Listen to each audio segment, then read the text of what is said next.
Quantum Vacuum and Consciousness, jointly with Ralph Abraham, Decision-Making and Modeling in Cognitive Science, Understanding Space-Time and Causality, Modern Physics and Ancient Indian Tradition, jointly with B.V. Srikantan.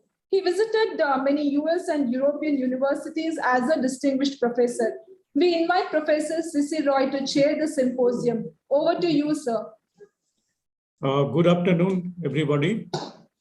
Now we have very interesting session. This is called time, space, perception, and cognition. And we have three distinguished speakers: Professor Girish Kumar, Professor Venkat Subramaniam, and Professor Narayan Srinivasan.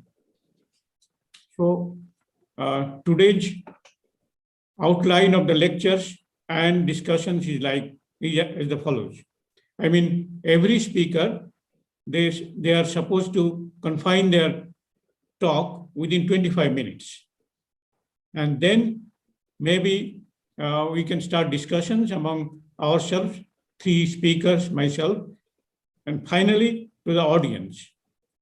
So in the beginning, let me introduce the first speaker, Professor Girish Kumar, who is professor and head in Gandhi University, Kottayam, Kerala, and Maharaj Sajjarao Rao University of Baroda. And he was former Indian Air Force officer. He did his MPhil and PhD on social and political philosophy.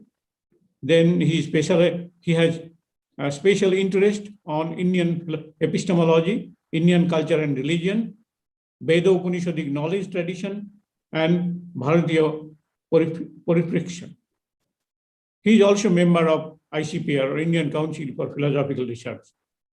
So let me invite Professor Girish Kumar to give his talk in the beginning. Professor Girish Kumar. Namaste, namaste. Am I visible, audible? Yeah. Oh, okay, I can go ahead. Namaste, everyone. Normally, when we say philosophy, I'll confine my speech within the stipulated time. When we say philosophy, we in Bharat are faced with a kind of problem, really a problem. How people understand philosophy in Europe and how philosophy in Bharat. This difference is very serious. For Bharat, it is darshana. For Europe, it is philosophy. And European philosophy, if you just go through the history of philosophy roughly, is speculative. Speculative means if you look at the history of European philosophy, you find leaves the Greek philosophy aside, because Greek philosophy is intimately influenced by a Bharatiya Darshan Parampara, which is the Veda-Upanishadic knowledge tradition. The European philosophy, especially after the medieval period, you find them individual thinkers, scholars, sitting, speculating, and producing theories very honestly, very logically, very systematically, all right. But that is individual-centered, individual thoughts, projected, logically, systematically, everything all right. So I call it as speculative philosophy because it's based largely on speculation. Now, when it comes to Bharat, we call it as darshana, not using the term philosophy in a serious situation. Darshana because it is not speculative, where the method of knowing, I have to speak on method of knowing, but I don't want to because it takes more time. The method of knowing is not cognitive, it is rather experiential. Now, cognitive, the thing in question here is, cognitive is understood as a sense, object, contact, experience. which is largely what you call exposed by the empiricistic philosophical tradition, say David Hume, Berkeley, Locke, etc. There's a sense-object contact experience. Let me call it as cognitive. But in Bharatiya knowledge tradition, what must have been the method of knowing? Here, how the knowledge exposed or given to us through the Veda-Upanishadic knowledge tradition is possible. How was it made possible? Now, if you do a reverse reasoning, because we have no other way other than looking at the going for something called reverse reasoning, we have the knowledge texts available to us. They are present in front of us. And pick up any text, any ancient Bharatiya text, which gives knowledge fairly accurately. Fairly accurately, and at times, in fact, many times, much more accurate and precise than what modern cognitive science has given much later. Now, the question is, how was this possible? At a time when European science did not exist. So what must have been the method adopted by them? Now, let us come to the methods of science, basically going through cause-effect relations, knowledge of causality, knowledge of causation, and cognitive, depending by and large, or largely, on sense-object contact experience. Now, what had been the contribution of modern sciences were that they have created such wonderful instruments, such effective instruments that had enhanced the abilities of our sense organs. So our sense organs have limitations, and these scientific instruments enhance the abilities of sense organs and thereby try to go beyond the capacities of sense organs to realms otherwise unknown. Now, how did the people of the past, ancient Bharat, acquired knowledge when these things did not exist is the question. We can't say that they did not know, because the texts are in front of us and they are giving, they are actually more than rigorous proofs for what I am saying. You have no answer other than depending upon what had been said in Yoga Sutra by Patanjali Maharshi. Again, Patanjali Maharshi had not created Yoga Sutra, he had composed Yoga Sutra, where he speaks about the method of Yogaj. Let me say very fast. Yogaj is a technique of trans-sensory perception, that is knowing without employing mundane sense organs. They transcend the sense organs and go into trans-sensory perception, or perceiving without the employment of sense organs, which of course is yoga. We have no such, that method is not available to us today, but it doesn't mean that you cannot practice. It's a long way with a proper teacher to you. Anyway, only way to explain the accuracy of knowledge texts available to us, it must happen through yoga. So now the status of yoga and yoga, when you do a reverse reasoning, must have been pre-Vedic, because in the entire Vedic knowledge, we know that the knowledge produced, knowledge available to us in through the Vedas and other texts post-Vedas are the experiences of Rishikas and Rishis. Let's not forget that there were Rishikas and Rishis. And how did they gather such knowledge? Again, they must have employed the method of yogic perception, yogic experience to gather such knowledge and then compose them into verses, which must have happened much later. So, therefore, yogats and the yogic method had to have pre-existed the creation of Vedic suttas, which again was much later composed by Maharshi Vyasa in a place called as Naimisharanya, Maharshi Vyasa and his team, because these knowledges did exist through Shruti, Smriti traditions, which were composed into language much later. And similarly, Maharshi Patanjali had composed the knowledge of yoga, which existed through Smriti traditions in the language much later. So these people are really not authors, but they were great editors, great composers who produced. And unfortunately, they have designed a language. That's very interesting. They have designed a language, Sanskrit, and the very expression, very concept of Sanskrit itself connotes that it's a language that is purified, Sanskrita, purified, refined, but a refined language to carry maximum amount of knowledge with minimum loss of energy. So this language was so created. Of course, it must have not been. It was not the mother tongue of anyone, as it is even today. This language is so capable of carrying the knowledge with minimum loss of energy and could go on from generation to generation. So that is the case of yoga. Now, how space and time, I'll speak with you, how space and time were understood is very difficult to speak in the Veda Upanishadic knowledge tradition.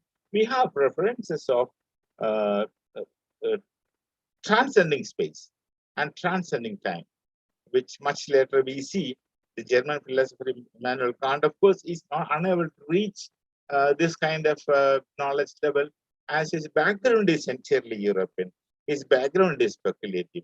Had he had some spark of Bharatiya knowledge tradition, he could have spoken more about what he says in Critique of Pure Reason, that the transcendental exposition of time, metaphysical exposition of time, transcendental exposition of space, transcendental metaphysical exposition of space, all those things he discusses, but it doesn't take us anywhere, especially for people with the background of Bharatiya knowledge tradition, the Veda knowledge tradition. It remains in a state of rather doesn't give us much clarity. So the cognitive, which is say today, let us call it as scientific. Now, what is the role of philosophy in it is that we cannot vouch for the possibility of knowing with the employment of sense organs, with all kinds of scientific instruments supporting it to make the natural limitations of sense organs go beyond, with the time space operating in its own still limited way. We cannot vouch that we can get all knowledge through cognition. That's a point.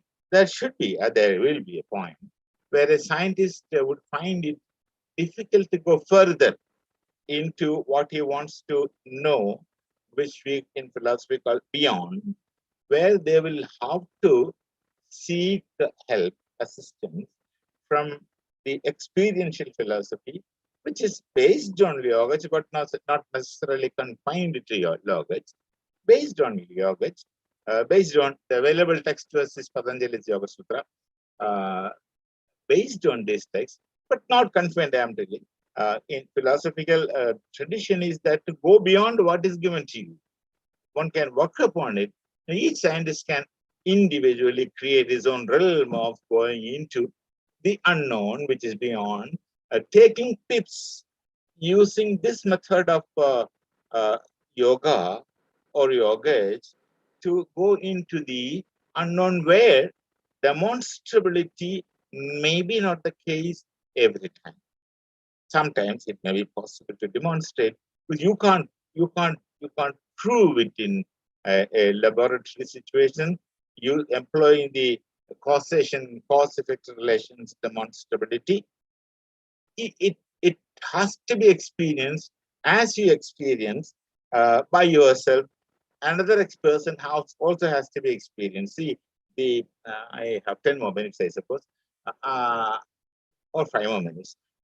What you have, the example I'll let me pick up from Kathopanishad, where Nachiketa goes to Yamraj, asking to says that, tell me the meaning of death. Of course, that story you must be knowing that his father Vajasrava was doing the Vishwajit Yaga, where he says, I give it to Yamraj as a gift, etc., etc., And then Yamraj gives him 3 boons. And the last one he says, tell me the meaning of death. Then Yamraj tells, no, I cannot tell you that. You can't understand it. I cannot tell you that. Then Nachiketa says, aap apne paas rakho, main ja raha hu. I don't want anything. Then he says, I'll give you something else. No, kuch nahi chahiye. I'll go. I don't want this. If you can't tell me that, you tell others, I'll go. Then he says this very famous expression from Kathopanishad, which was later picked up partially by Swami Vivekananda, none other than Swami Vivekananda, on a different context. It is simple. Uttishthada jagrada prapivaranya bodhida. But then, how difficult it is. Churasya thara nishita duratya durgam patastha tavayo vatanti. It's to acquire that knowledge is so difficult, like you're walking on a sharp razor's edge. The Upanishad says, Churasya thara, Churaka, the one who sees that razor blade. To walk on the edge, it is so difficult. That is not simple razor, but a sharpened razor blade. The point is, the method is there. You can know it, but then you have to work towards it. And how to work towards it? Uttishthata jagrata. You create it. See, your inner self has to be awakened to that intellectual, mental requirement and to understand it. So many of these are not demonstrable. And then, of course, the Upanishad says that Yamraj gives the meaning of death to Nachiketa with a condition that you will understand, but you can never tell this to anyone else and make them understand. See, we know, but it cannot be demonstrated in a laboratory, in a different kinds of space, of course, like Kant. Again, depending on Kant for this, the space and time, and he makes a distinction between world of phenomena, world of noumena, and how he makes it, you have to ask him. I have not understood why he makes it, how he makes it, but he says the world of phenomena where space and time is applicable, the world of noumena where space and time is not applicable. He says he would have said not applicable as applicable in the world of phenomena if he had any support of Bharatiya knowledge tradition. He didn't have, not his fault. So where space and time and categories concept applicable, there you can understand it. But once you go to the world of noumena, where, as Kant says, space, time, categories of concepts are not applicable. You can't know it as you know things here, and it terms it as necessarily unknown and unknowable. We don't in Bharatiya knowledge tradition. We know it, but we cannot demonstrate it. We know it both. It can't be told, but we can understand. Somebody who is capable of knowing can. I will conclude with just a small personal experience anecdote. Maharishi Aurobindo taught in my university, the Maharaja Sayajara University of Baroda, for 15 years. The room which he used to be the philosophy professor's room. And when I joined there, I felt very guilty of sitting there. So I made it as a common place for anybody to come and sit. I shifted down to that room. I felt very guilty sitting in a room where such a person sat. No, there is a place near Baroda. It's called as Channel, which is about, say, about 40 minutes drive from here. There, Aurobindo has gone and he finds a Kali temple there. He stays there for 3 days and nights and he talked to Kali and he says, he later writes, yeah, let's used to discuss things with Mother Goddess. Girish Kumar also went there. Girish Kumar also Mother Goddess.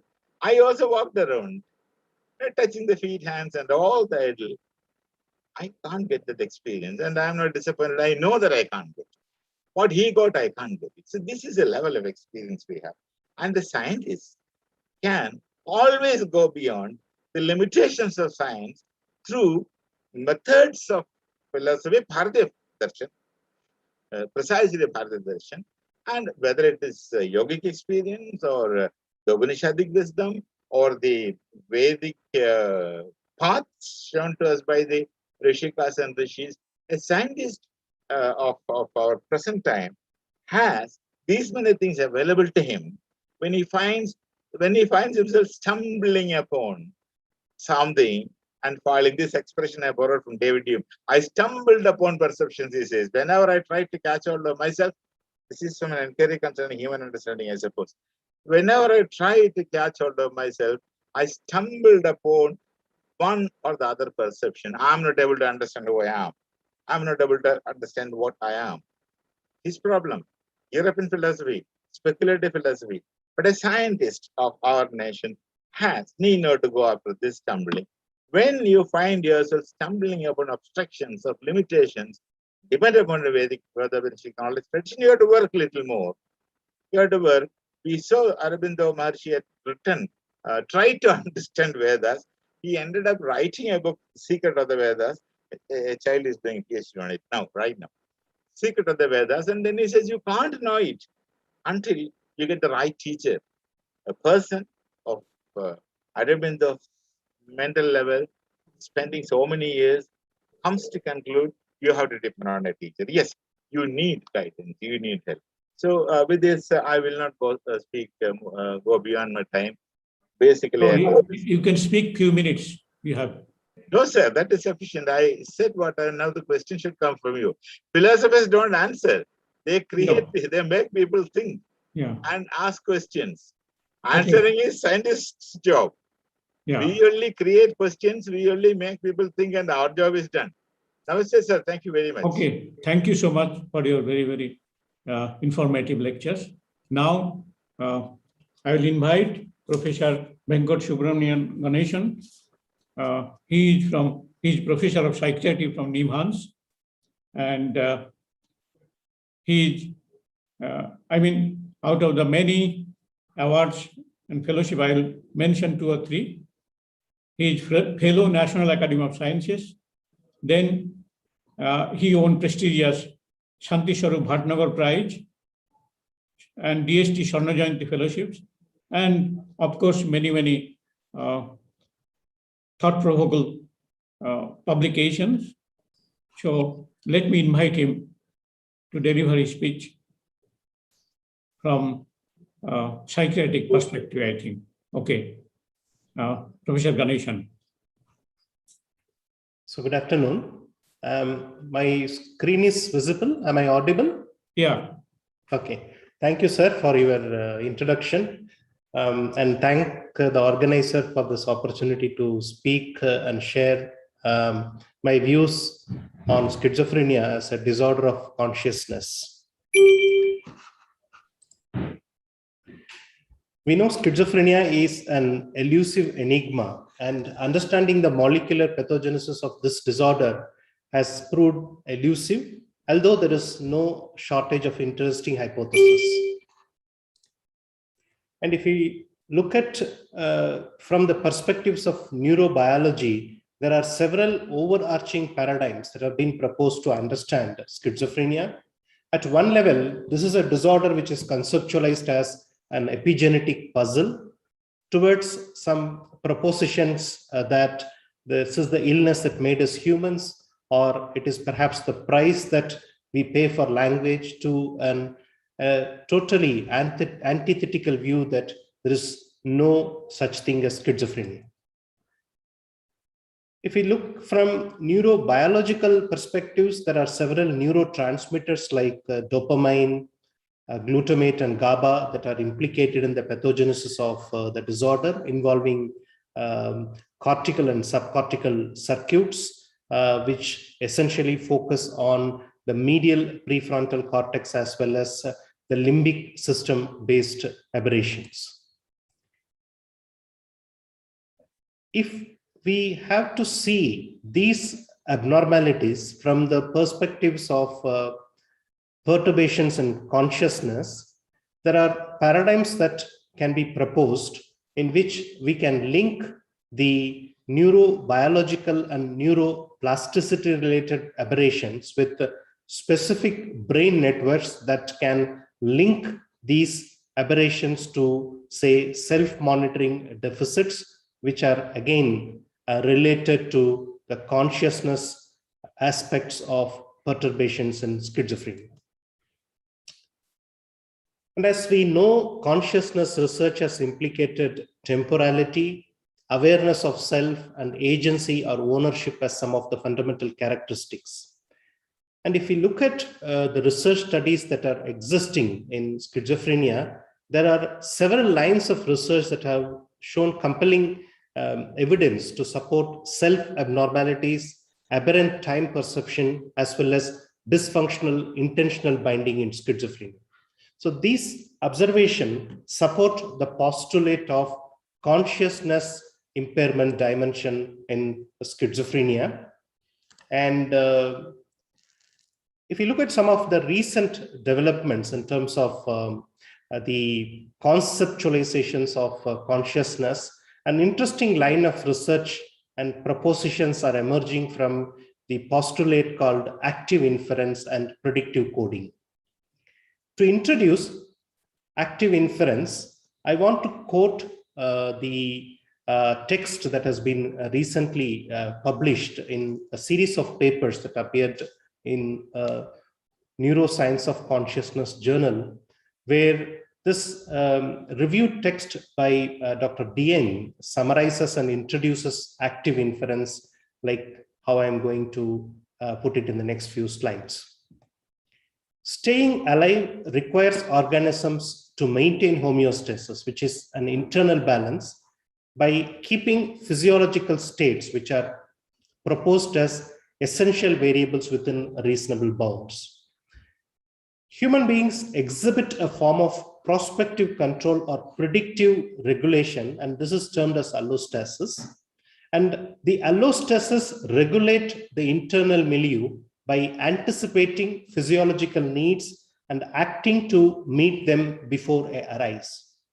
So this is the context in which the active inference formalizes allostasis in terms of a single imperative, that is, to minimize divergence between an expected and observed outcomes under a generative model. And this model has been fine-tuned and learned over the course of several generations of phylogeny, and of course this gets more optimized in the ontogenical development. So an account of consciousness in the predictive brain is within reach via the recent accounts of phenomenal self-modeling. The central claim of this model is that phenomenal consciousness is underpinned by subjective valuation, that is a deep inference about the precision or predictability of self-evidency.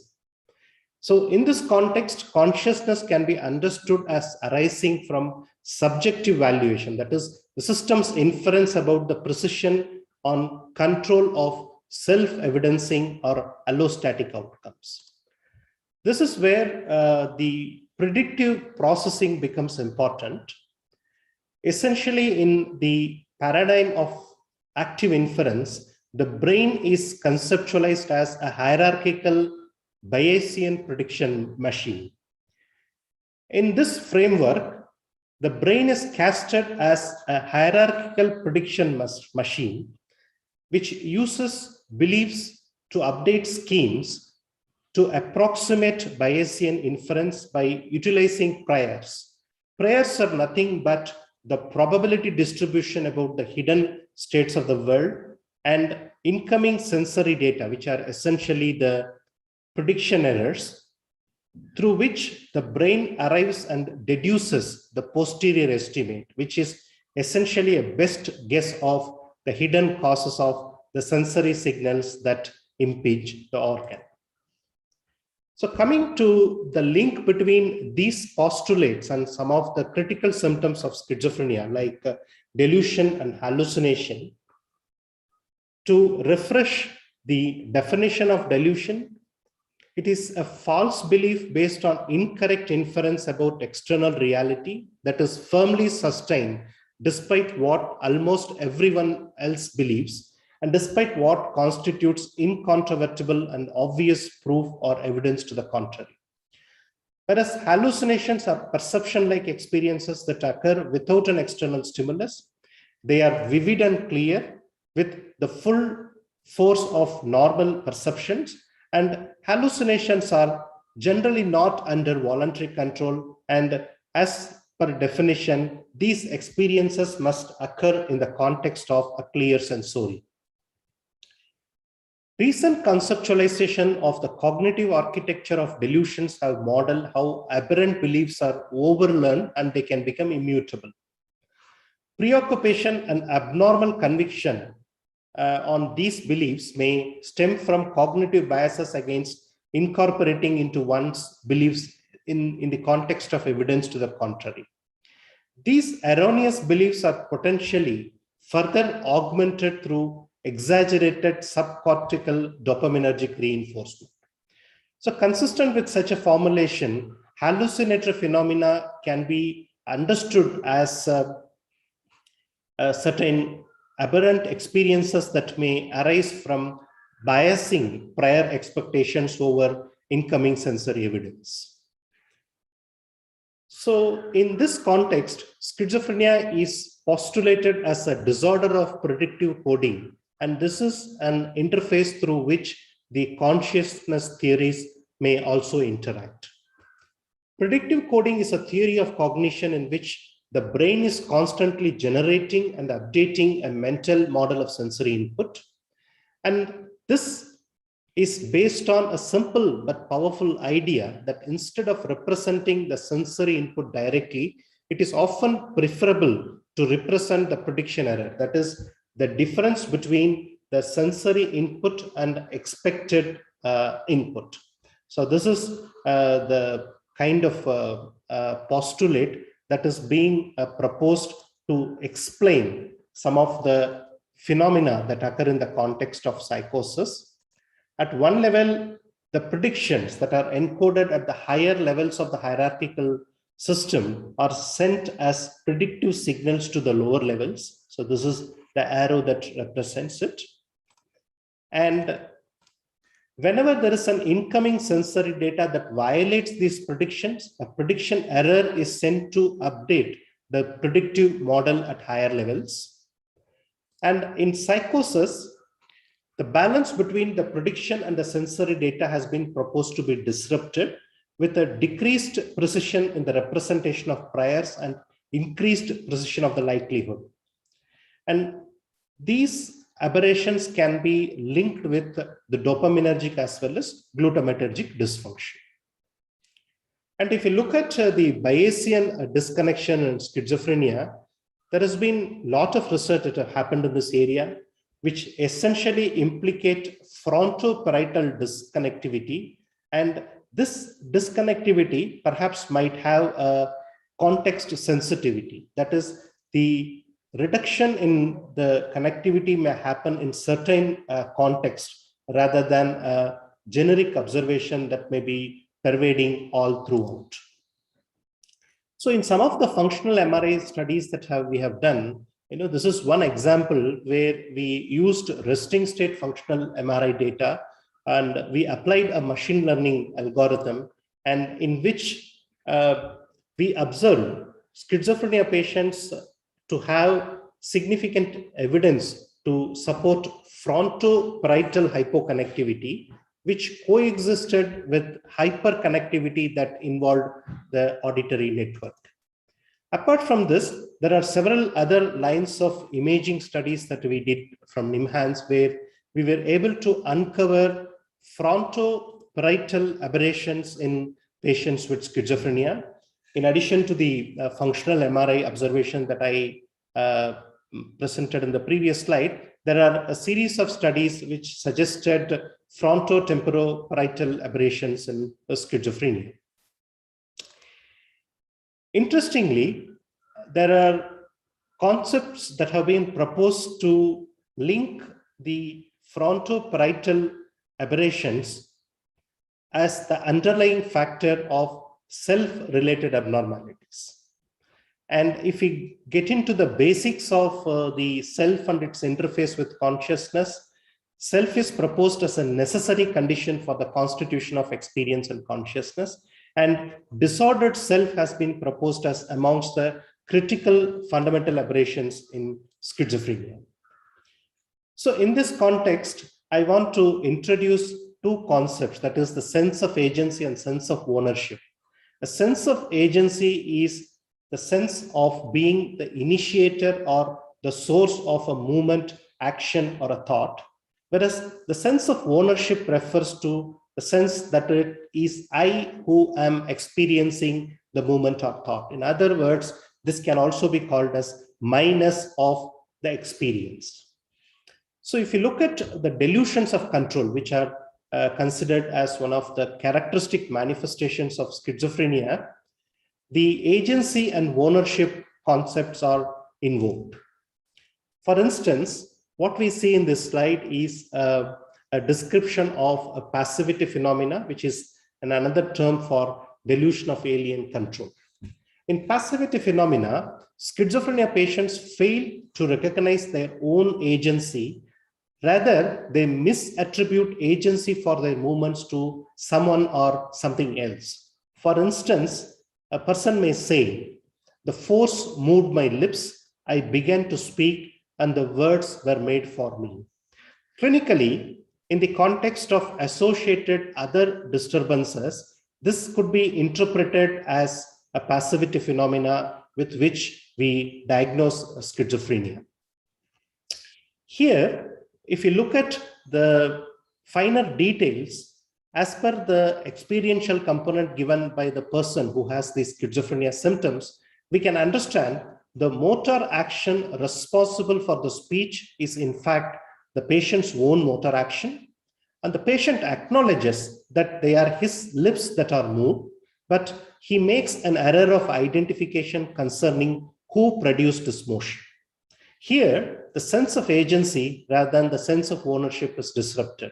That is, the patient knows that they are his lips that he speaks, but seemingly his lips were moved and the words were generated by someone else. So this is where the concept of agency and ownership can be understood in the context of what is called as the efference copy and the re-efference copy. And essentially, the self-monitoring system, which compares the efference and re-efference copy, finds some kind of mismatch, which then attributes the particular movement or the experience to be generated by an alien rather than self-control. Dysfunction of self-monitoring system during the execution of movement may result in delusions of alien control. Similarly, it has been postulated such self-monitoring system deficits may result in a phenomena called thought insertion. And also, aberrant monitoring of inner speech or subvocalization may lead to auditory hallucinations. So these are the relevant networks that are implicated, like prefrontal parietal, prefrontal temporal, and so on and so forth. And if you look at the neural basis of self-monitoring system, it is predominantly implicated in the inferior parietal cortex, and there are network interactions with, say, the frontal, insular, as well as limbic cortices. I'll just summarize some of our fMRI observations that has examined patients of schizophrenia who had passivity symptoms and similar other related symptoms, which are called as Schneiderian first-rank symptoms. So in one set of studies, when people with schizophrenia were made to passively observe facial emotional expression, what we found was in people that had the first-rank symptoms experiences, there was an aberrant hyperactivation of the inferior parietal lobule.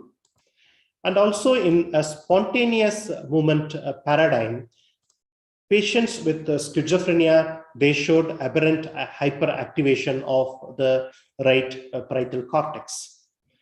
So essentially, these set of observations in the context of the postulate that the frontoparietal and related networks might be underlying neural substrate for self-processing.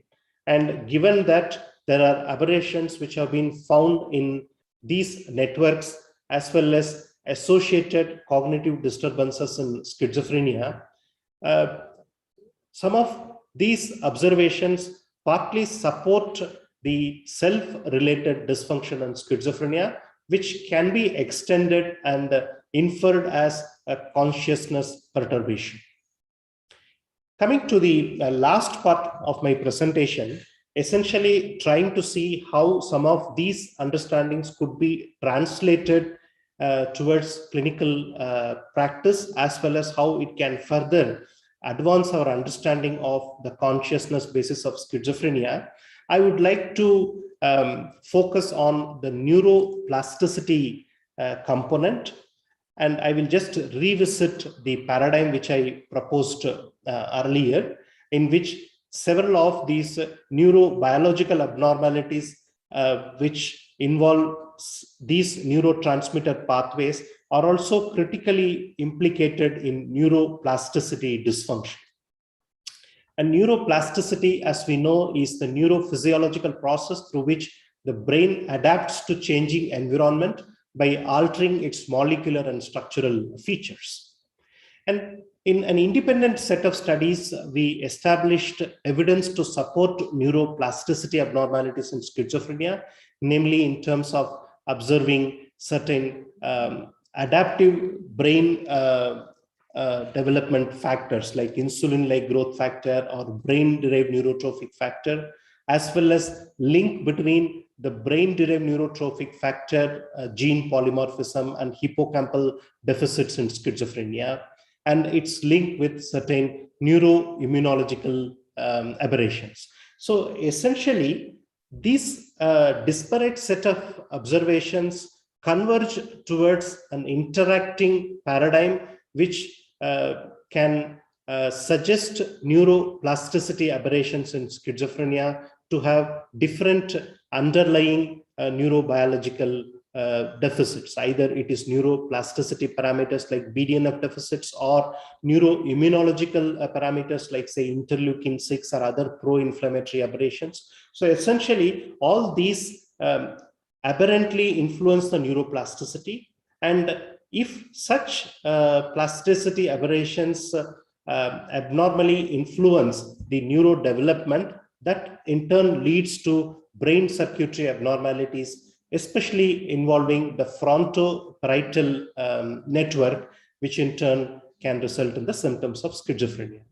So this is where a neuromodulatory intervention, which is called as transcranial direct current stimulation, that uses weak electricity current because of its neuroplasticity modulating property, can be helpful not only in the treatment of persisting symptoms in schizophrenia, but also by examining associated neurobiological changes, it can inform us about the brain basis.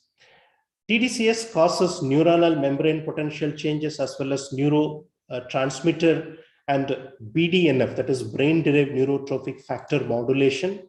And also, it also influences several other extra neuronal cells through which it is believed to ameliorate the brain deficits in several neurological and psychiatric disorders. So what I will focus in the concluding part of my presentation is the effect of TDCS on auditory hallucination and how it has helped us to understand the genesis of auditory hallucinations in schizophrenia, especially from a predictive coding corollary discharge perspective.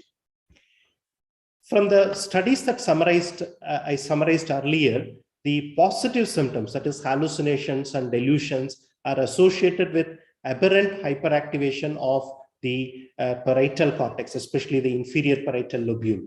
So in transcranial direct current stimulation, in a simplistic way, what we try to do is apply cathodal current on the scalp region, which corresponds to the temporoparietal junction, with which we hope to reduce the aberrant hyperactivation, whereas applying the anodal current on the dorsolateral prefrontal cortex might enhance its function.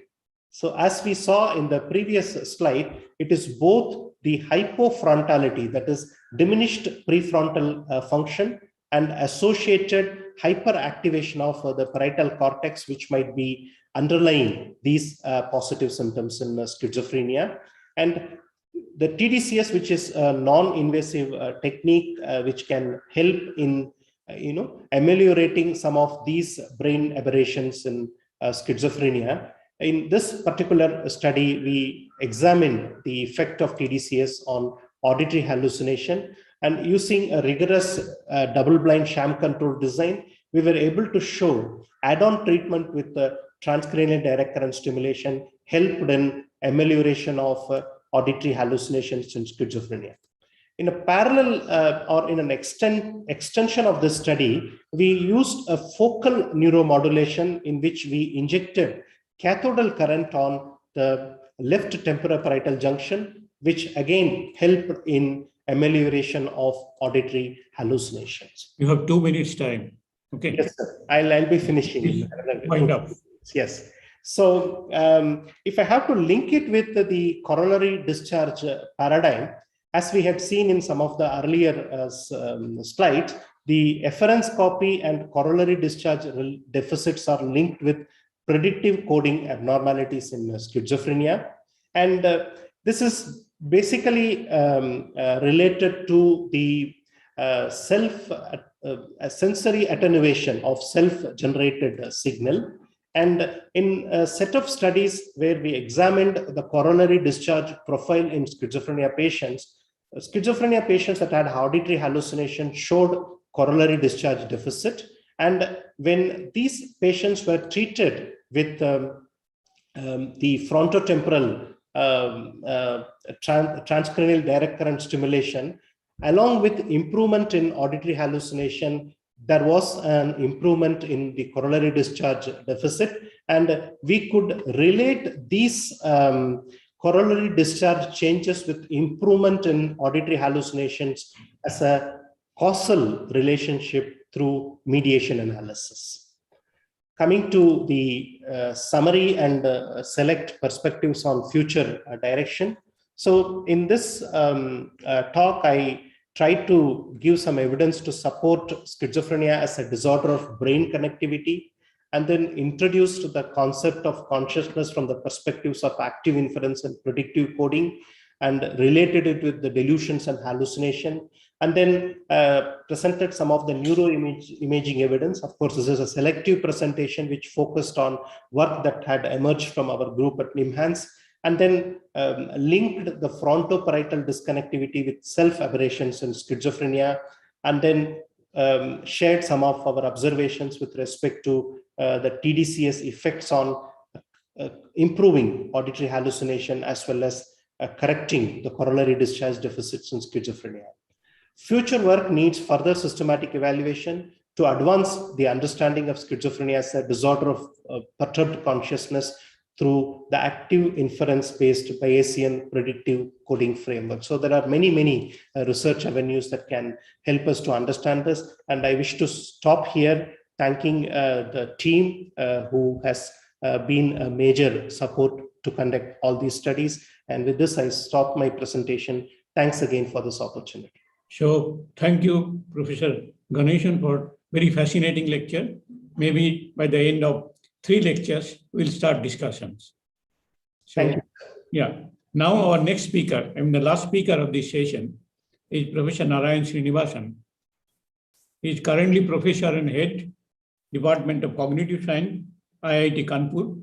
Previously, he was in charge of Center of Behavior and Cognitive Science, University of Allahabad, for 17 years. He had many publications, and he is very well known. So without further adding anything, let me invite Professor Srinivasan to deliver his lecture. Thanks, Professor. Okay, let me try to share my screen. Okay.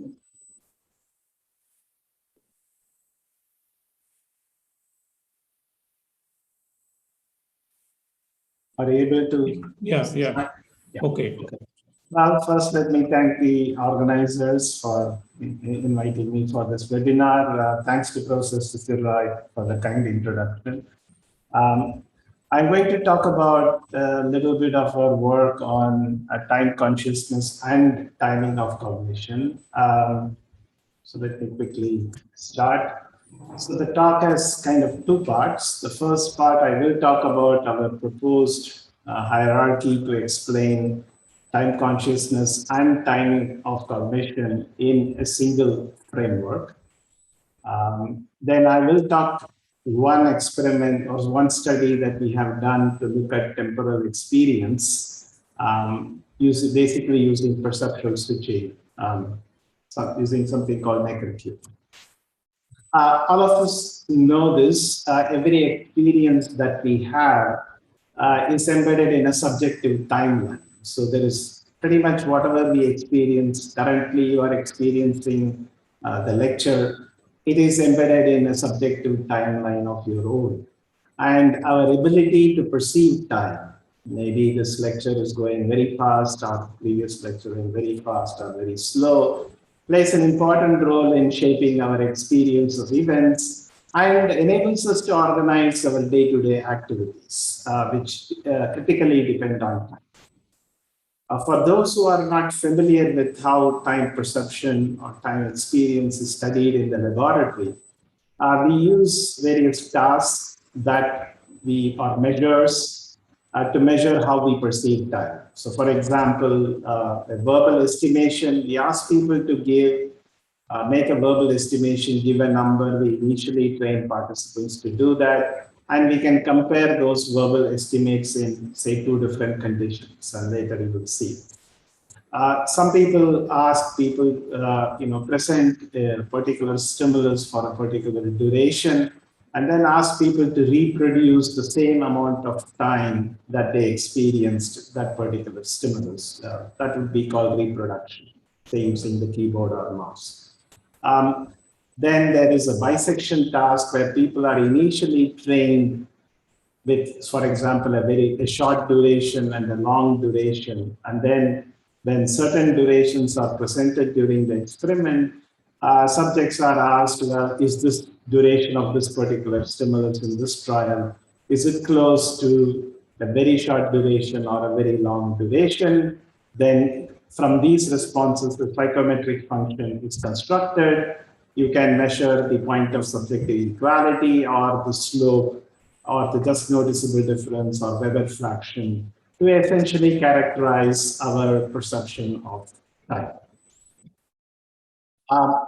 We are interested in studying consciousness, and one of the things that we would like to do, or some have pointed out, that if we want to study consciousness, then we need to ground consciousness as in terms of our experience, but not just experience. There is experience has a particular structure to it, the necessary structure of experience, and that is something that we need to study.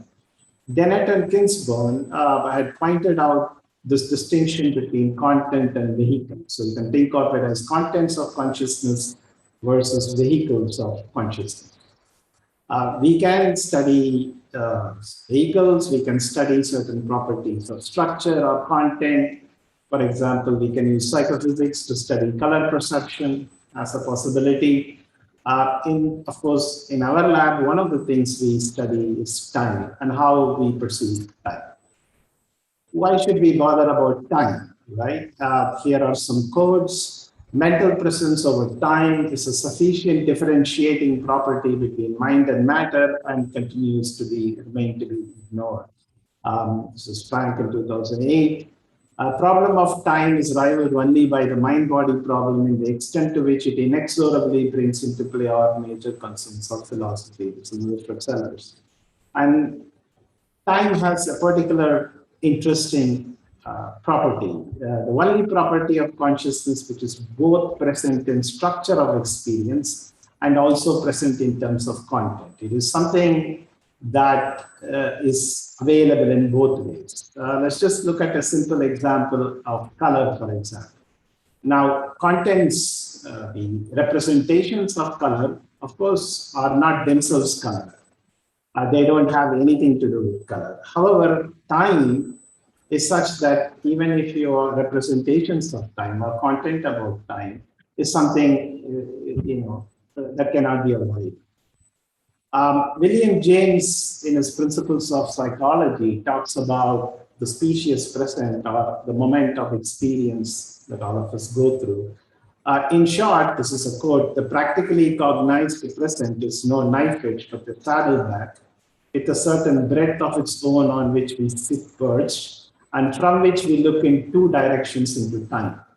The unit of composition of our perception of time is a duration with a bow and a stern, as it were, a rearward and a forward-looking end. It is only as parts of this duration block that the relation of succession of one end to the other is perceived.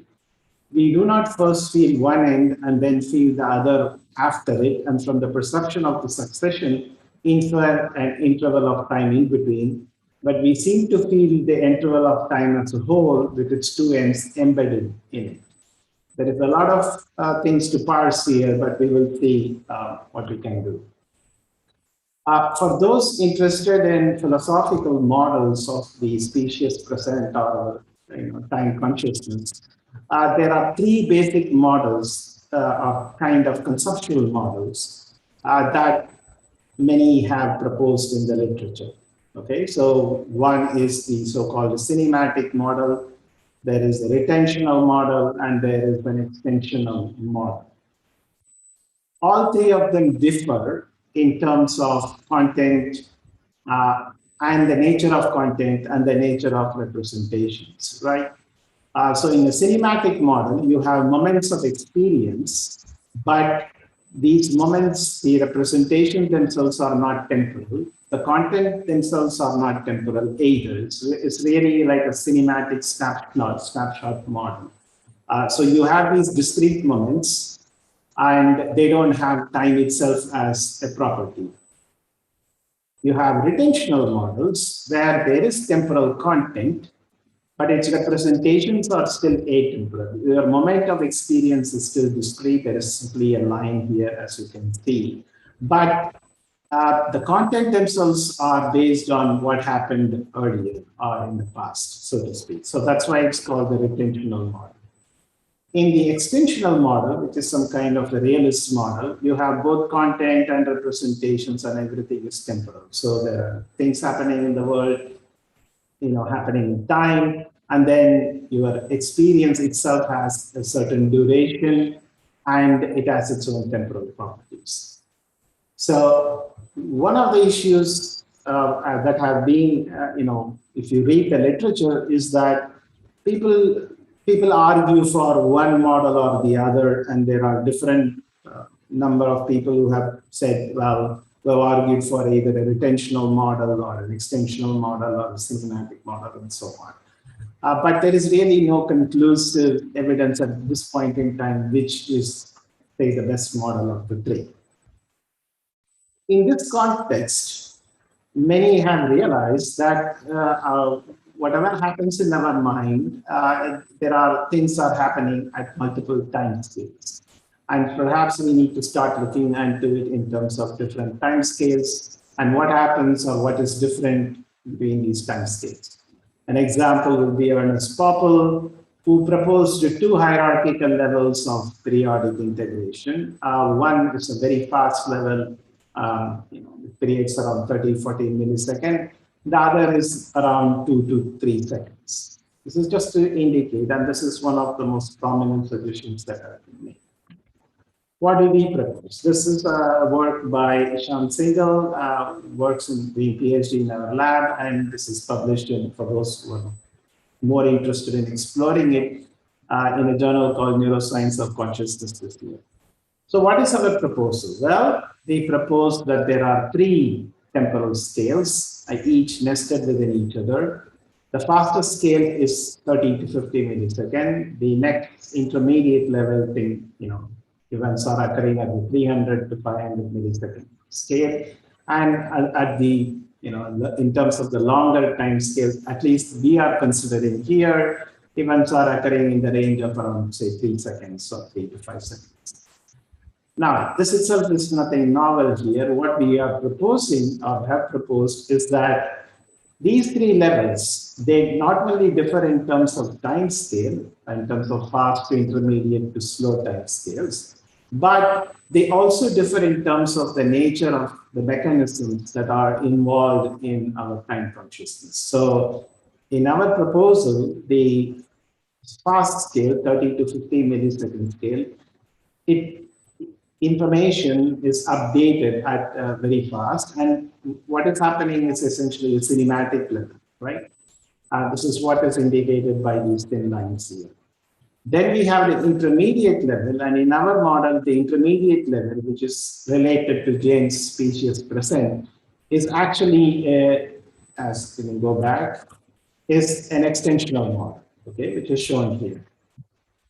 And at the 3 to 5 second level, which is the conceptual level, what is happening can be explained in terms of a retentional model. So we think that all three of these things are happening, except that they are happening at different time scales. And that's the best way to explain both time consciousness and timing of cognition. Okay, this is a simplistic way of thinking about this. You can think of them in terms of oscillations for those who are familiar with oscillations. And you can have a very fast oscillation, an intermediate oscillation here, and a slow oscillation here. And you can think of these oscillations or mechanisms that something like that interact with each other using different methods. So for example, FM here is frequency modulation or amplitude modulation, or phase blocking.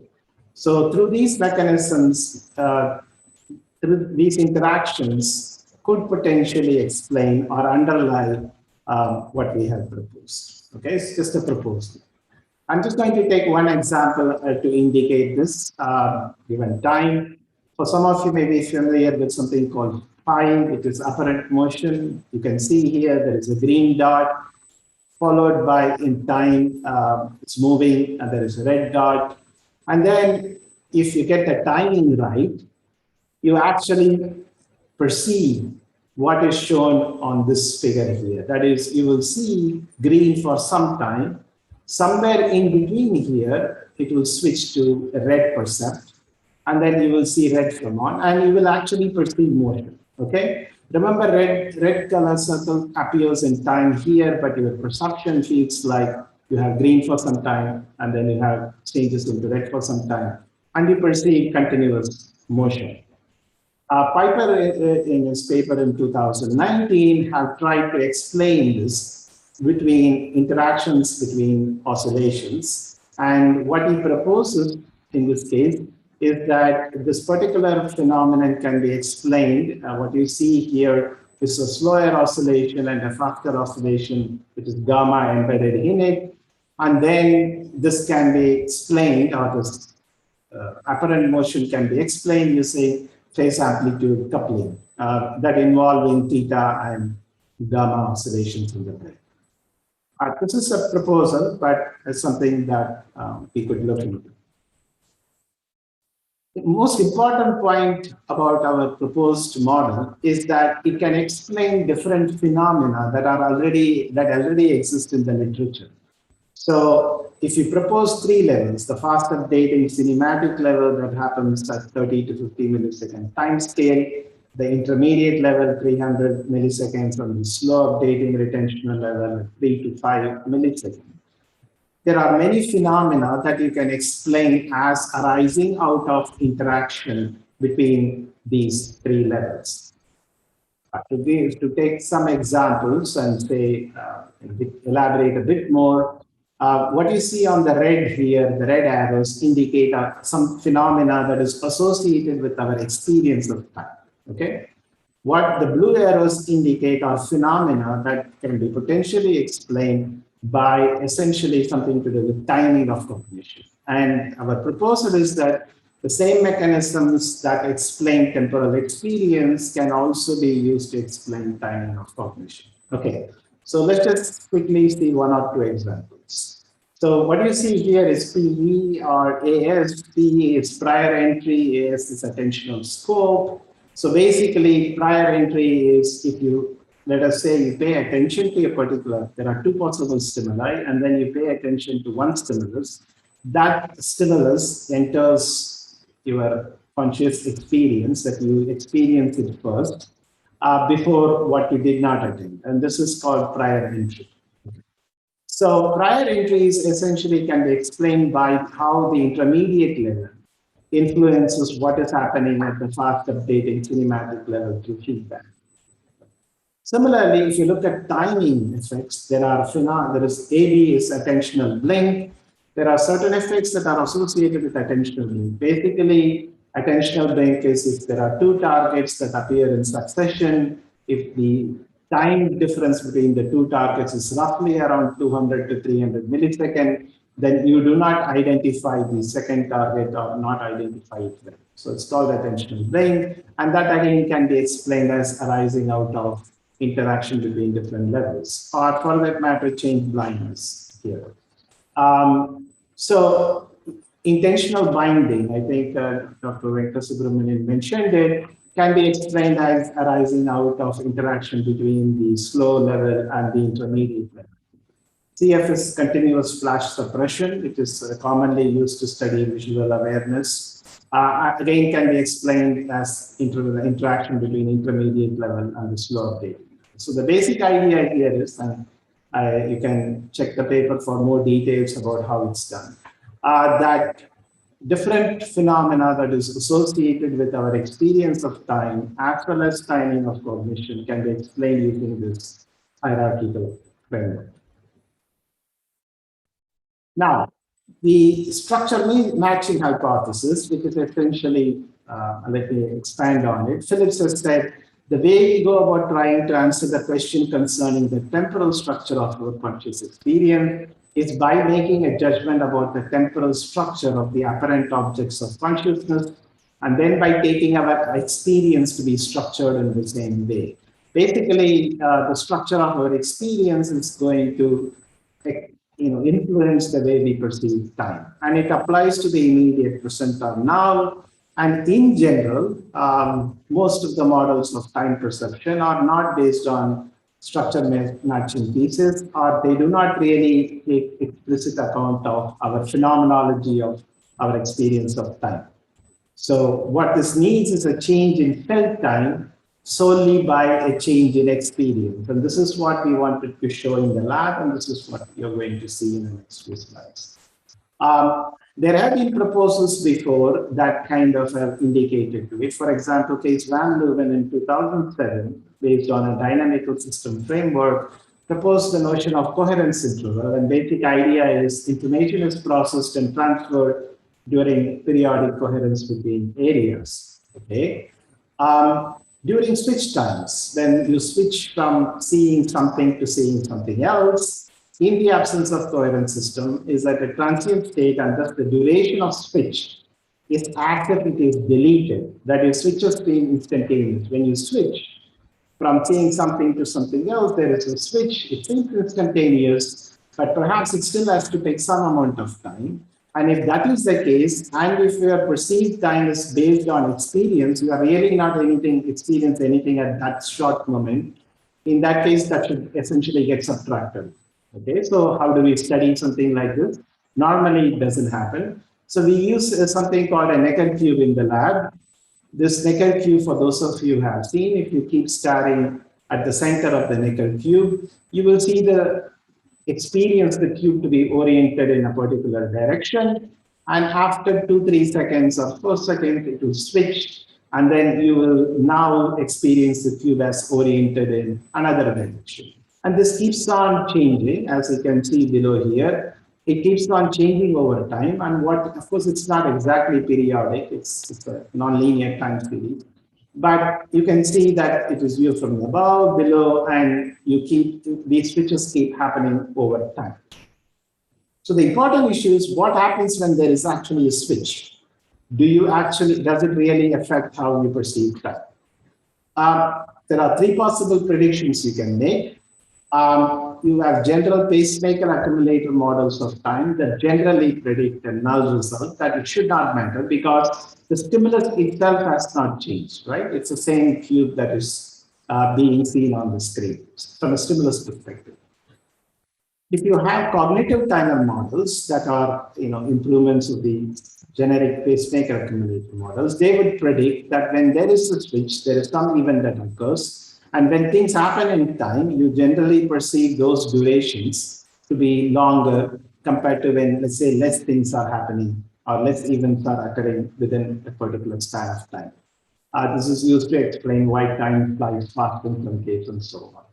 So that is another prediction. We predicted, and this is what is shown as TMA here, that the temporal mirroring approach predict that when there is actually will be a contraction of time when there is a perceptual switch. So basic idea is simple.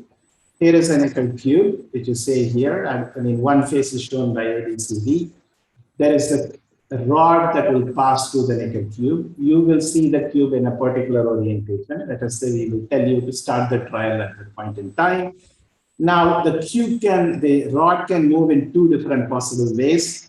In one way, it can maintain what you are already experiencing. In another case, it will violate the geometry and you will not always, but enough times will experience the switch. It will switch to the other person. Once that happens, the rod moves, then people are asked to make a duration estimate in terms of milliseconds. Okay, so there are 4 intervals we used: 400, 800, 1200, and 1600 milliseconds, and half with geometry violated and half with geometry maintained. So for those of you who may not have seen this, here is the way it looks. Okay, depending on how you're seeing, we are not going to really make you see it, but sometimes when the rod goes, it will switch, sometimes it may not switch. Okay. Let's see the results, right? So here is the result. There are 4 durations on the x-axis: 400, 800, 1200, and 1600. The blue bars are for the no switch condition when the naked cube did not switch. So your conscious experience did not switch from one percept to another percept. Switch means it actually switched. Your experience changed. On the y-axis are the mean verbal estimates. Generally, as you can see, many people generally underestimate, especially for these durations. But what you see here is for at least 3 of the 4 durations here that you report when there is a switch and when there is no switch. And when there is no switch, estimates are longer compared to when there is a switch. You have 2 minutes time. Please wind up. Sure, thanks. I mean, this is the final 2-3 slides. So let's look at one of the problems or issues is that there is actually a rod that passes through and that actually has to change. Now, which is an exogenously manipulated condition. What happens if you let the cube change on its own time course, and then we do the same experiment. So here is the thing: people view the cube. There is no rod moving here. At some point in time, there is a change in color to red. After some amount of time, this red color changes again to this color. But it is set up in a way that in some trials, it is manipulated such that within this duration of 2.5 to 3 seconds, somewhere in between many times, there will be a switch, okay, through some initial experiment. So there are trials in which automatically switch would have occurred. There are trials in which switch would not occur. So at the end, we ask the question, number 1, was there a switch? Yes or no?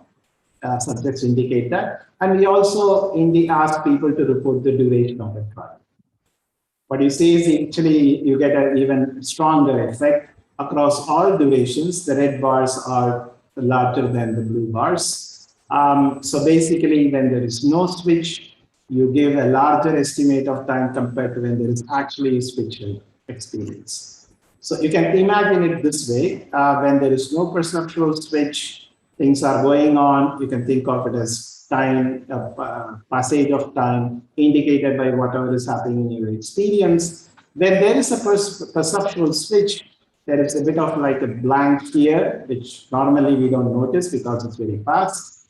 but it does show up in terms of your temporal experience, in terms of estimates, right? You have a slightly shorter estimates of time. So let me conclude. We postulated a kind of a framework that essentially includes temporal hierarchy. We think that time should be studied in a hierarchical sense. And that is needed to explain both time consciousness and timing in cognition. And not only that, it's not just we postulate a hierarchy, which others have done, but we postulate that these different levels in the hierarchy operate differently in terms of cinematically or in an extensional sense or in a retentional sense. And our conscious experience determines our perceived time, and when time is underestimated when it includes the switching experience. So whatever we are perceiving is influencing our perception of time, and we need to study the structure of temporal experience. Okay, it is acknowledges Ishan Singer, who did all the hard work, and thank you for patiently listening. Okay, thanks. Thank you, Professor Srinivasan, for very interesting lectures.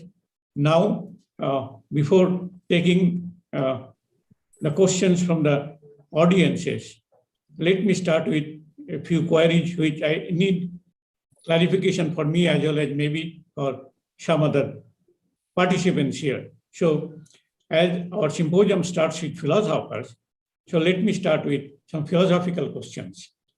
Like, you know, the central issue in brain research is kind of internalization of the external world. I will explain what is meant by internalization. And before the development of modern brain research, many philosophers, say like Plato, I mean in his allegory of prisoners in the cave, or even Wittgenstein, they tried to understand the representations. But when I say internalization, we mean the ability of central nervous system to fracture external reality into sets of sensory messages and to simulate such reality in brain reference frames.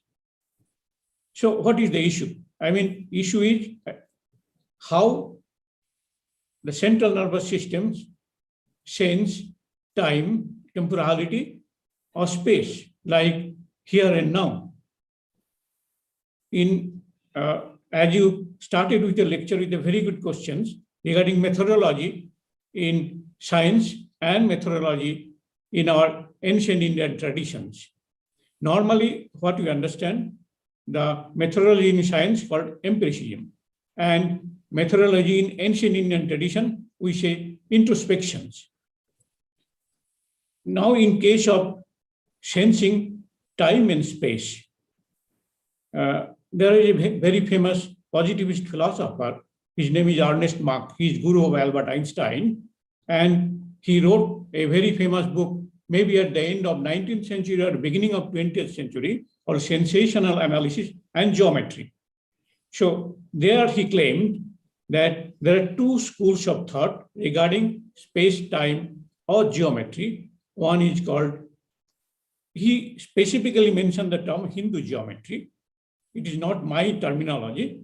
And another is called Greek geometry. So in case of Greek geometry, he told it's a kind of deductive geometry.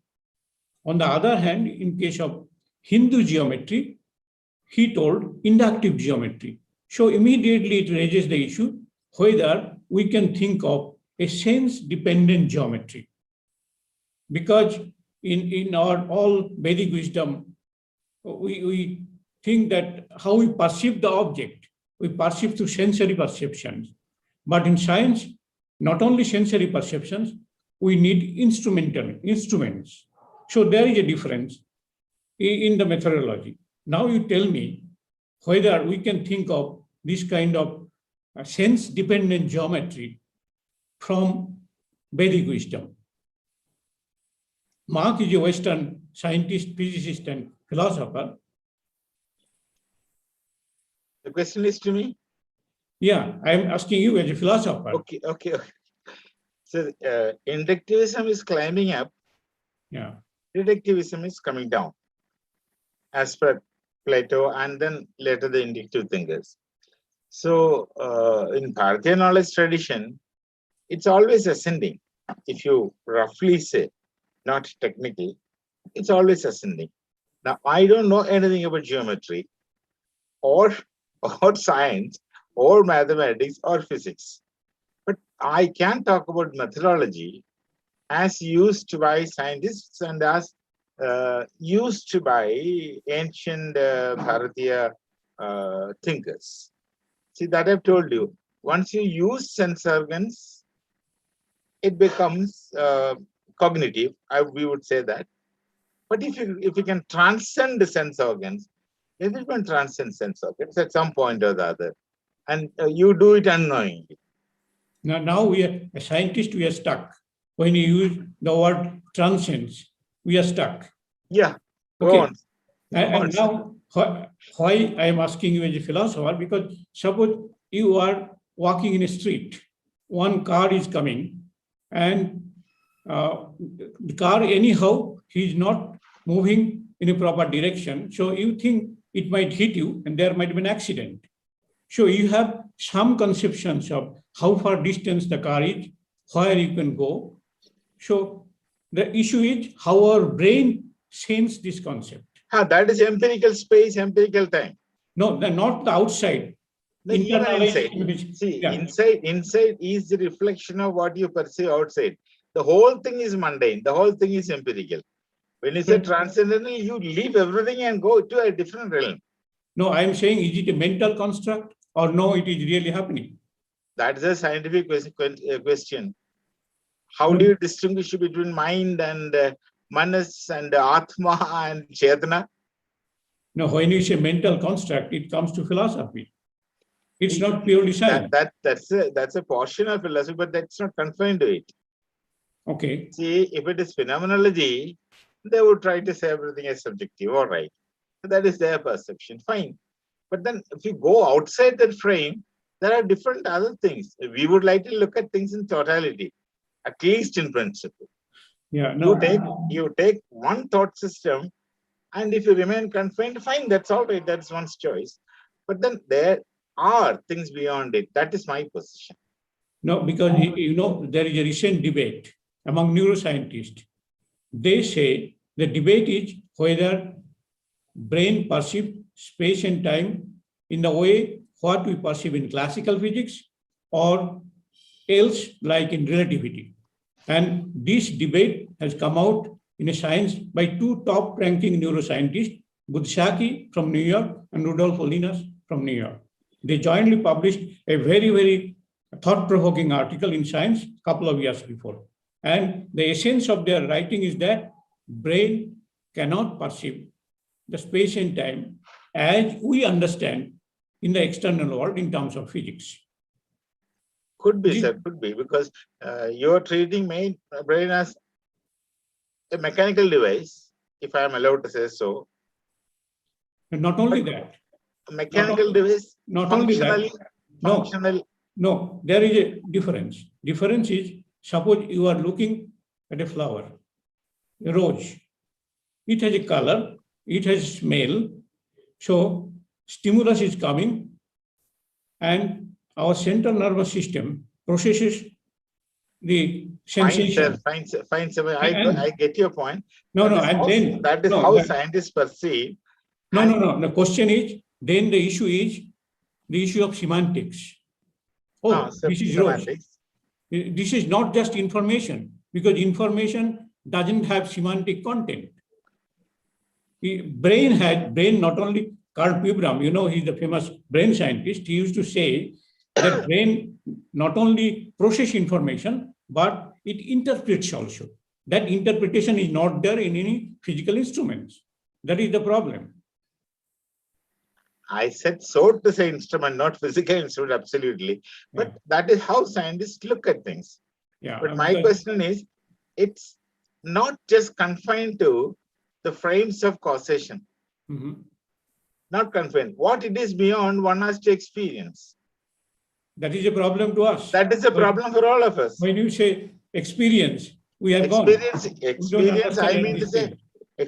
I mean to say not a sense object contact perception, Yeah. I mean, experience is transsensory, Okay. as suggested in the Yoga Sutra.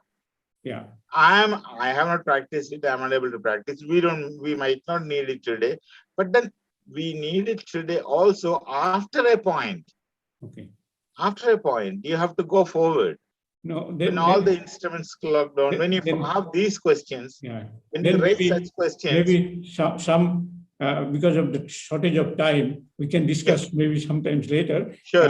Now I come to my friend who is who told about schizophrenia, and it's a very good lecture on schizophrenia and consciousness.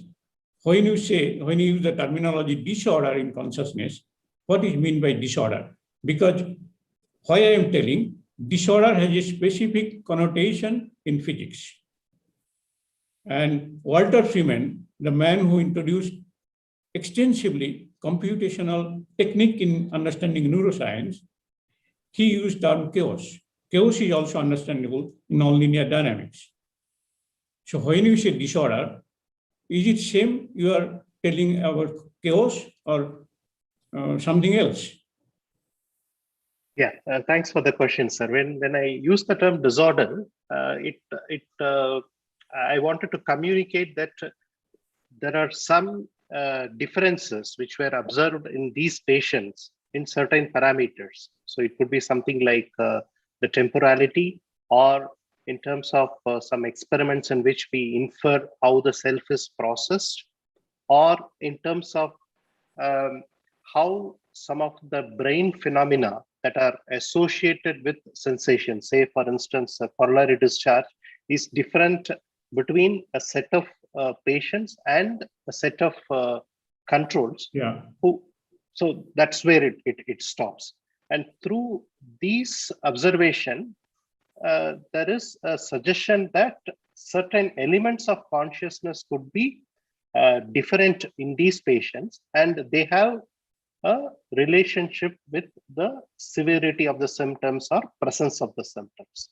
So this is where it stops. No, why I am asking you, because chaos is generally associated with a deterministic system.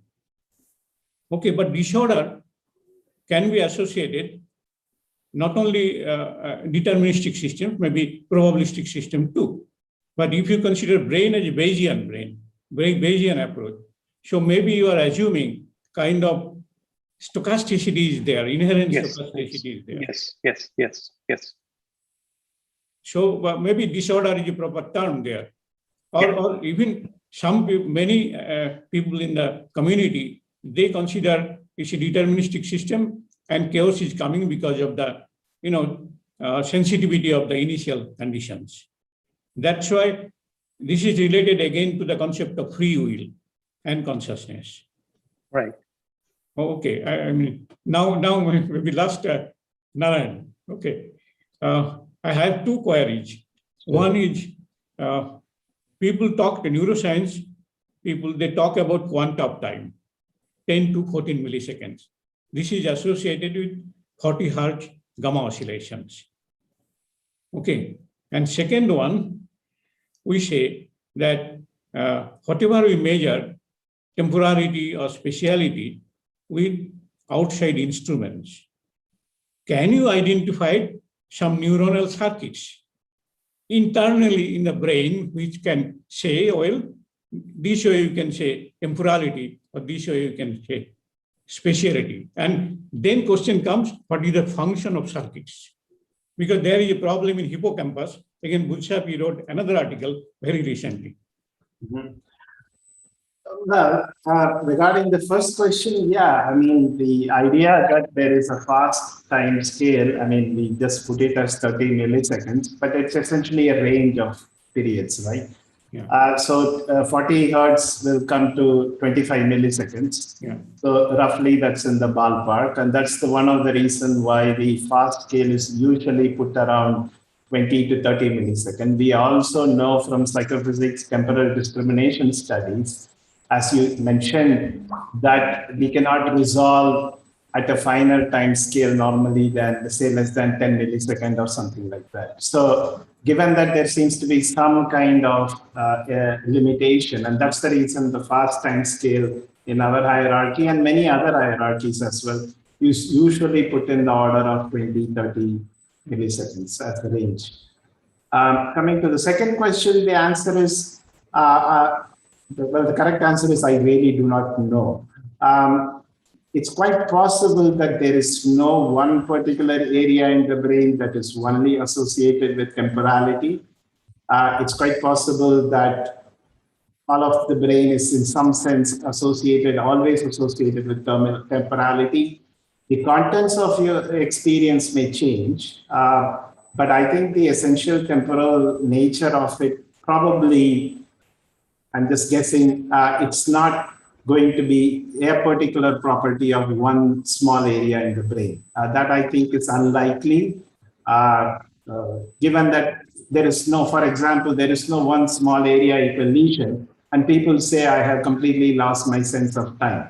I don't think of in 100 years or 150. Venkat knows more than me, can confirm, but I don't think anybody has said anything like that. It seems like temporality is such a basic feature or a fundamental aspect of our experience.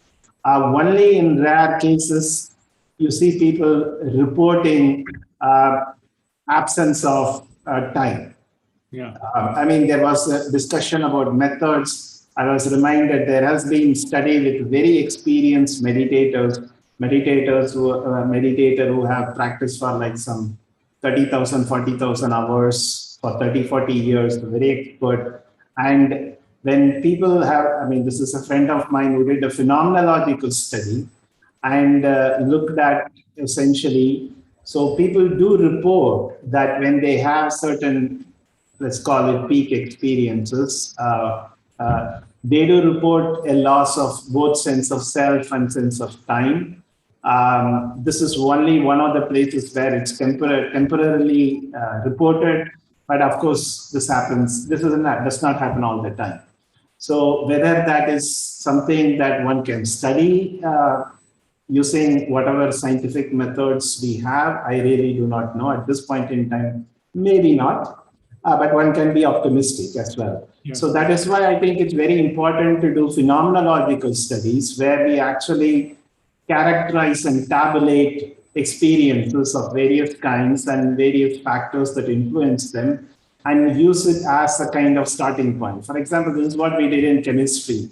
This is what we did in botany. We tabulated things. So for phenomenology or for conscious experience as well, perhaps we need to essentially do the same organizational job of tabulating things and then making certain categories and then see whether we can come up with some ways of then linking it to specific neural mechanisms.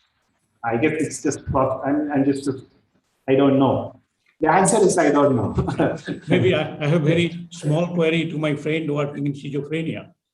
Sure. In case of schizophrenia patients, what happens regarding their temporality? Is there any distortion also? Yes.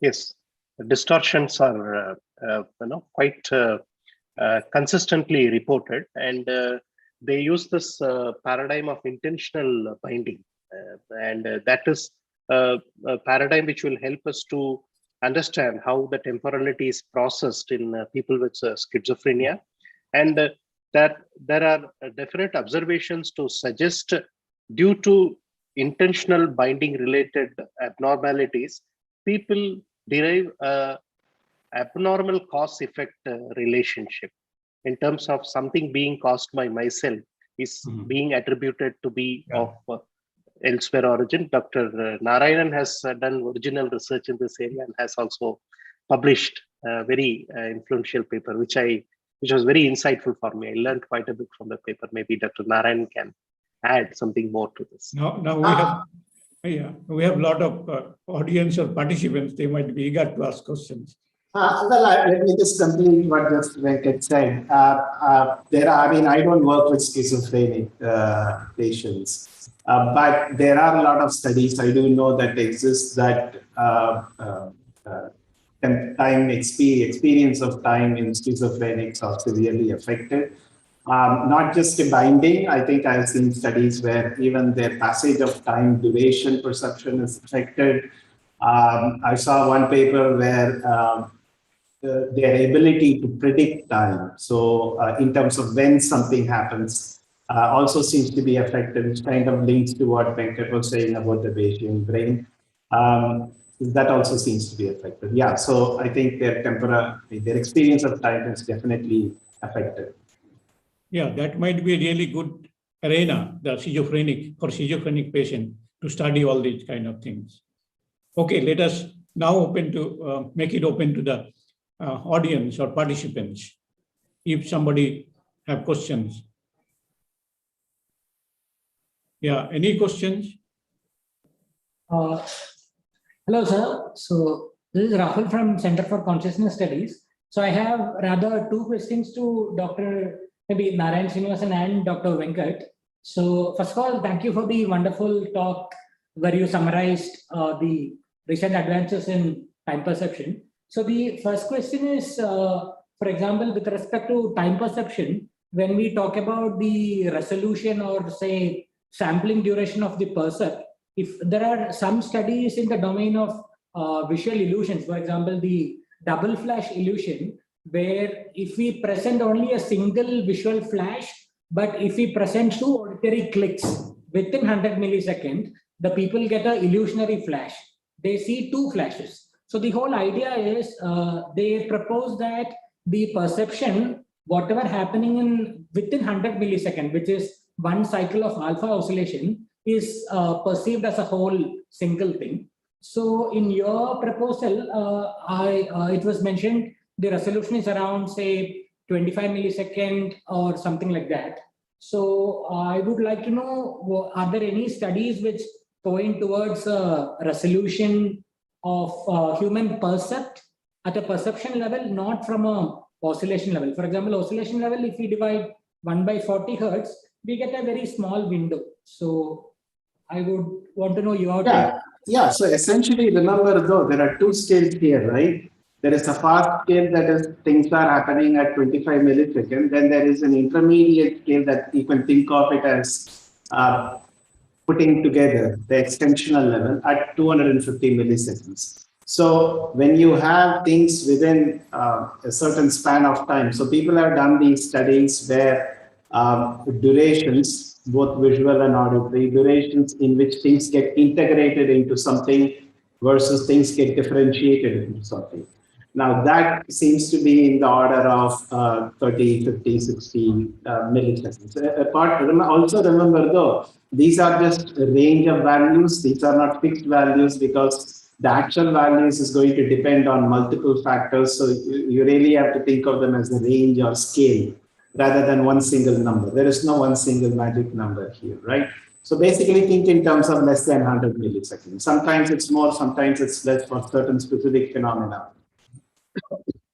So you are right though, that if things happen very quickly in time together, then they will get integrated into a unitary percept.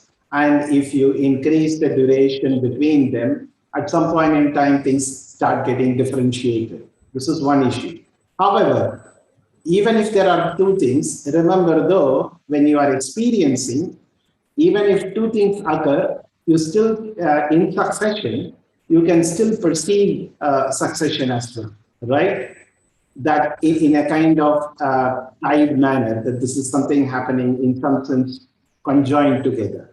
So that happens if the gap probably is in the intermediate scale, which means it is essentially less than 250, 300 milliseconds. So yeah, you are right. There are these phenomena that occur, and the exact duration in which it happens varies depending upon paradigms. So some paradigms it's a bit shorter, some paradigms it's slightly longer, but generally speaking, it will be within 100 milliseconds. Okay, very rarely you will achieve that.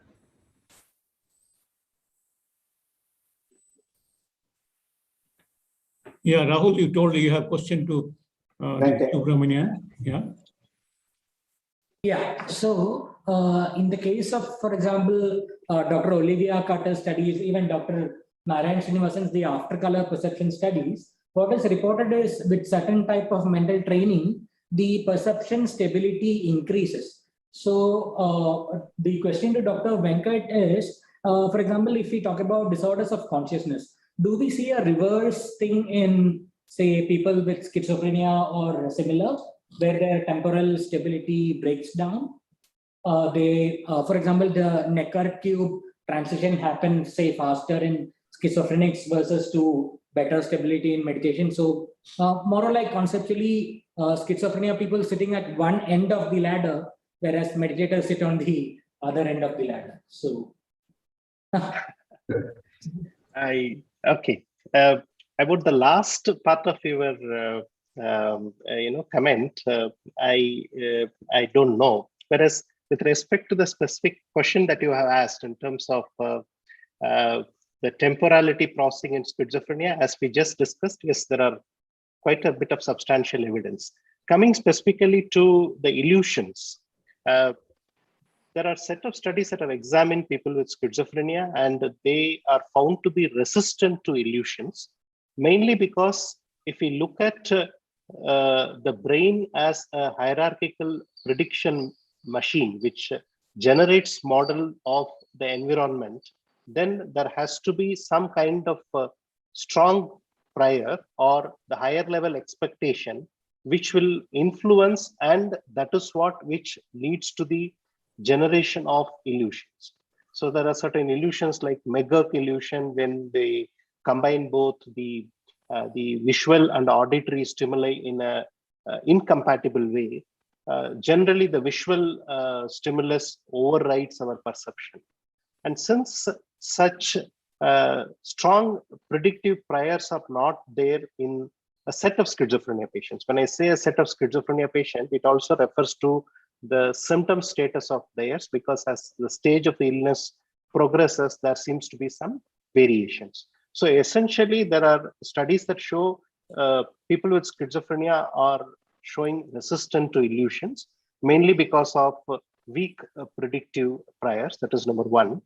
Number two, with respect to the Necker's cube, the paradigm which Dr. Srinivasan used is very innovative, and such switch studies I am not aware, whereas there are studies that have looked at when we present Necker's cube repeatedly to an individual, because we form certain prediction, the switches happen either fast or we may become even resistant to switches. So that's how it happens. Whereas in people with schizophrenia, since they do not learn this kind of ability to predict, again, because of weak priors, such changes don't happen.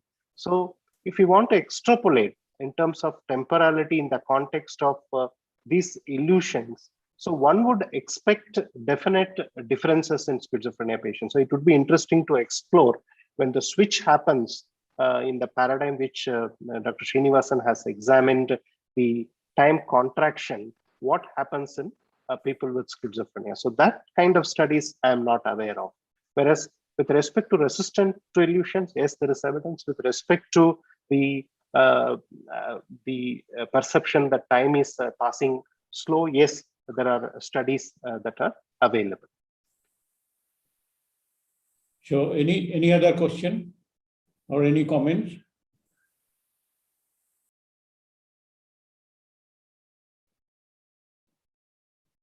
No question? Then yeah, no, there are no questions in the chat, sir.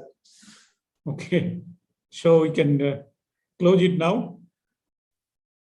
Thank you, everyone, for wonderful lectures. Thanks a lot. And Thank you. Always good to see you. Thanks. Thank you all. So it was a wonderful session. So I think we had a very mind-boggling discussion on time and space perception. And thank you, all the speakers, and the chairperson was able to discuss the whole session over this entire period. Now we have the keynote, which is coming up next by 6:30 p.m. All participants can use the same link, and we will meet back by 6:30. And the keynote is by Dr. Alan Wallace, the director, Santa Barbara Institute of Consciousness Studies, Colorado. So we'll meet back by 6:30.